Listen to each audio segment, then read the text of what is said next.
Challenging courses that are well-paced with content divided into manageable pieces and material developed into multiple forms of delivery, allowing each student to find the learning path that is most effective for them. Please help me welcome Huston Gibson from Kansas State University to the stage to receive the Central Region Excellence in Teaching Award.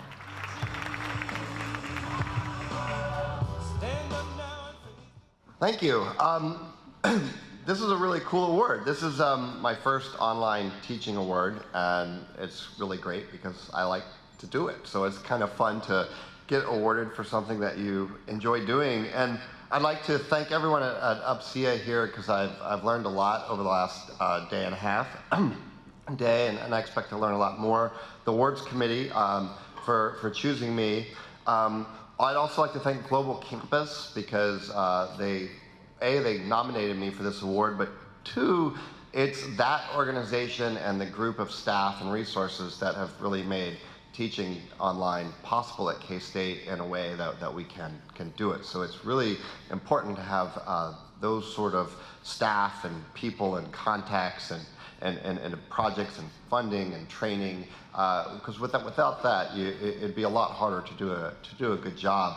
But what really makes this, I think, a neat award for me is personally where the rec letters came from, and there's a little bit of significance there that I think a lot of people in the room would probably share.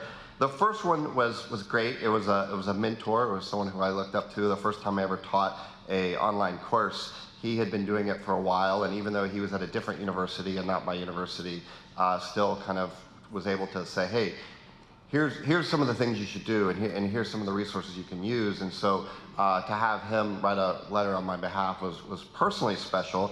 The second one was, and that's Gary Gorham, Dr. Gary Gorham. The second one is my department chair, and that's been really important because she very early on kind of embraced this online thing that we have in our college that was developed. I teach and I direct in a program of community development, and it's just this kind of thing that was kind of out there, and no one knew what to really do with it.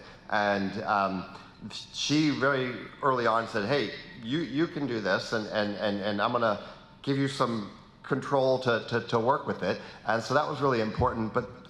And so Stephanie Raleigh, I appreciate that. And the third one is Madine, and that was really significant because we're the only online program in our college, and although we do some online courses here and there, we're the only program, and it's just kind of me, and I see these people in the hall every day and walk by them, and they don't really know what I do, and I do this thing, and I get stopped by peers all the time in the hall. They're like, do you like teaching that? I mean, is that something you like to do, or is that something they make you do?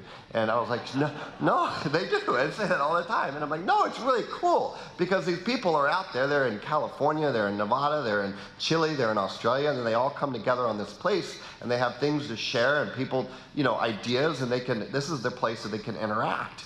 And they're like, oh, okay. So it's like this one conversion thing at a time. But when I found out the dean, Tim DeNoble, was also one of the writers of the letter, that was really significant because I think it's one step closer to mainstreaming it and making it part of not this other thing that the guy around the corner is doing in his office, but it's part of what the college and the university and the department does. So that makes this important. Thank you.